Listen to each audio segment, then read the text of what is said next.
On the ground right now! I have to go to Jerusalem. I'm a prophet, guys.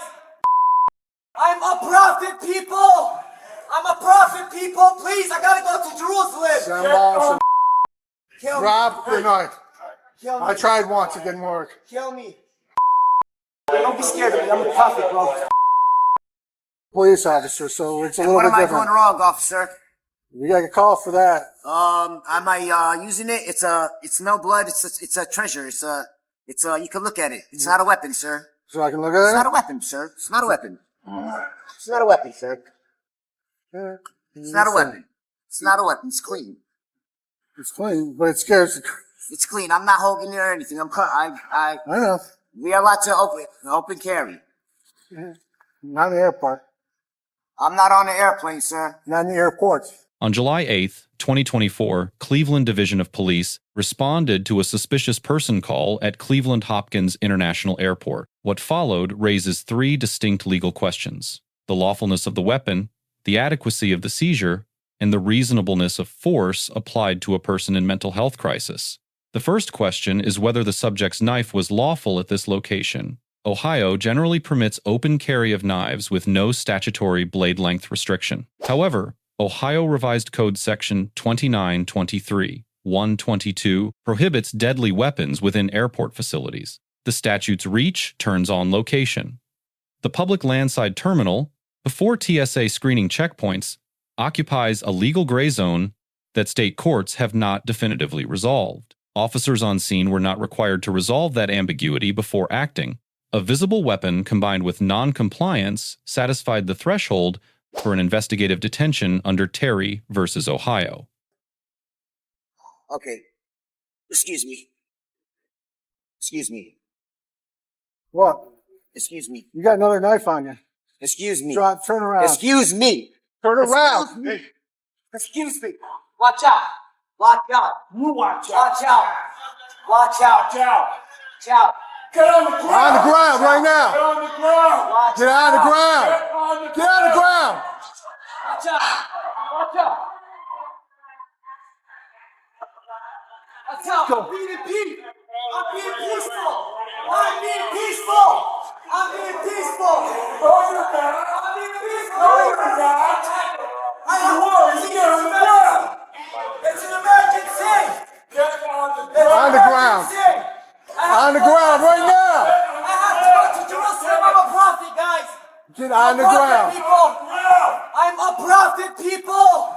I'm a prophet, people. Please, I gotta go to Jerusalem. Send off. I have to go to the Send AXON. everybody. On the ground. On the ground. On the ground. Go to the AXON. On the ground. Stop it. On the Do not reach for anything. I don't have no weapons. Sir, do not reach for anything. Do not reach. Get them guns. Do not reach. Get them guns down on the floor. Do not reach. Get them guns down on the floor. On your face. I'm gonna get up.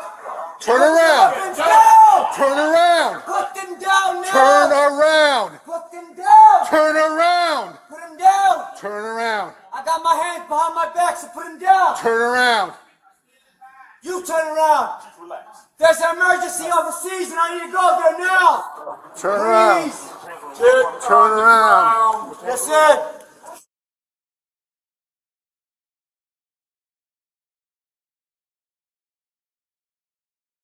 Love you, bro. Please tell me, bro. I gotta go overseas. I don't want to go to no trouble. Please, bro. I don't want to cause no trouble, bro. Drop I it. gotta go overseas, bro. I gotta go overseas. please. Do not let them. Let me go with you on that plane, please. I gotta go to not the video. Drop the First knife. time. Sir, one more time. Drop the knife. Kill me. Drop the knife. Kill me. I tried once. It didn't work. Kill me. The second question concerns the constitutionality of the seizure itself. Under Terry versus Ohio, 392 United States 1, 1968, an investigative stop requires reasonable, articulable suspicion that criminal activity is afoot. That standard was met at initial contact. A dispatch call plus a visible knife in a restricted facility established the legal predicate for the stop. Once officers issued ground commands and drew weapons, the encounter converted from a Terry stop to a full Fourth Amendment seizure, requiring either probable cause or exigent circumstances. The subject's refusal to drop the weapon, his erratic behavior, and his expressed suicidal ideation stating, quote, "Kill me, and I tried once it didn't work," provided the exigent circumstances necessary to justify the escalation. The third and most significant question is whether the force applied met the constitutional standard of objective reasonableness under Graham versus Connor, 490 United States, 386, 1989. Graham instructs courts to weigh three factors: the severity of the crime at issue, whether the subject posed an immediate threat, and whether the subject was actively resisting or evading. All three factors were present in varying degrees: a potential weapons violation, a knife in close quarters, and sustained non-compliance across more than 3 minutes of active commands. It's not even gonna work. Drop it. Stop it, please. Drop it. Stop it. Drop it. Drop it. Get him. Please, Son of a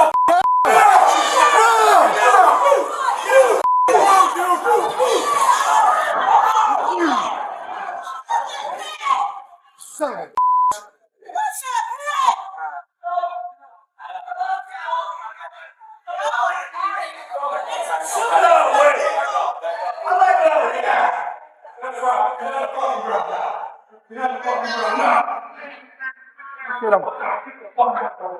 Got it, Brody? Get it, bro. You got it? You got one? resisting. Got one? I'm not resisting. Grab your I'm not hand. resisting. Your hand. I'm not resisting.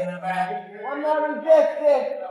However, Graham also requires that force be judged from the perspective of a reasonable officer on the scene, not an officer trained only in compliance enforcement, but one trained to recognize a mental health crisis. The subject's statements were not indicators of aggression. Grandiose religious delusions, a stated mission to travel to Jerusalem, and explicit suicidal ideation are clinical markers of acute psychiatric distress. Federal courts have recognized this distinction. In Voss v. City of Newport Beach, 892 Federal 3rd 1024, the Ninth Circuit held that when officers have time and safety permit, de-escalation obligations are heightened in mental health encounters.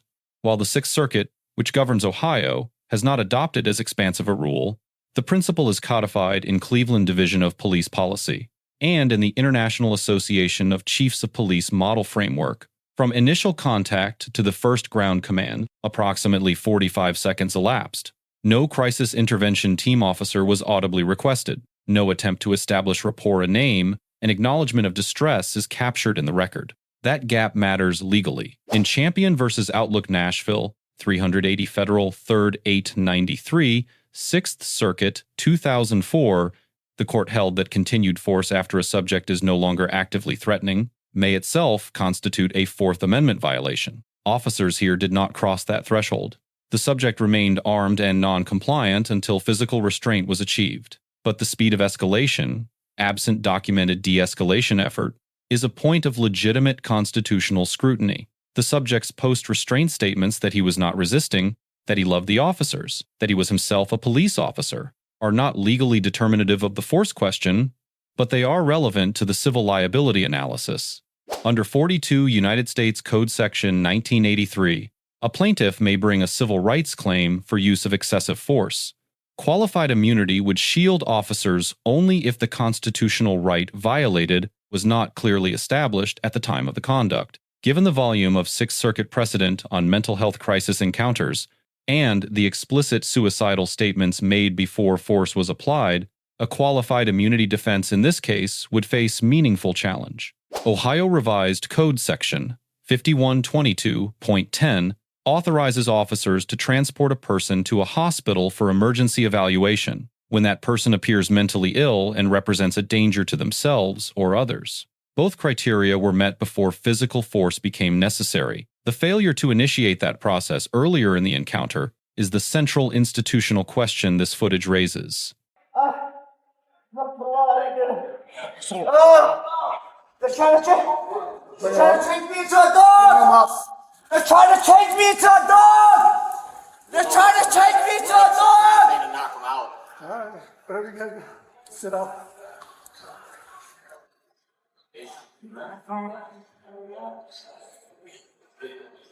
I gotta go see what's emergency. It's more serious than we have Hudson. Okay? It's more Be serious than quiet. jumping. Just be quiet for a minute, all right? All right. Okay. Yo, I love you guys, bro. I love you guys. I'm not here to hurt you. Don't be scared of me. I'm a prophet, bro. I'm not here to hurt you, bro. You guys make me see for so few. This wasn't improvised. Let's examine what the law authorizes and what it doesn't. The responding officers receive a grade of B-. The initial stop was constitutionally sound.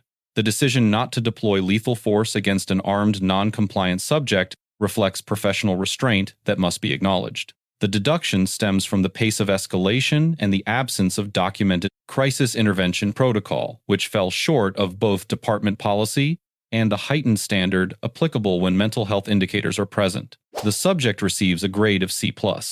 His actions carrying a weapon at an airport facility and refusing lawful commands created the legal predicate for the entire encounter. The grade reflects those facts under Ohio law, without assignment of moral culpability, given the manifest evidence of acute psychiatric distress. The Cleveland Division of Police receives a grade of C at the institutional level.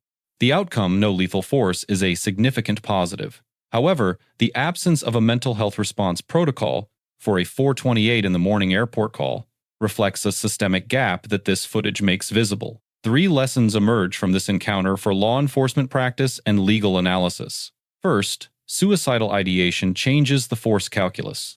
When a subject states an explicit desire to die, the tactical and legal framework shifts from threat suppression to crisis containment.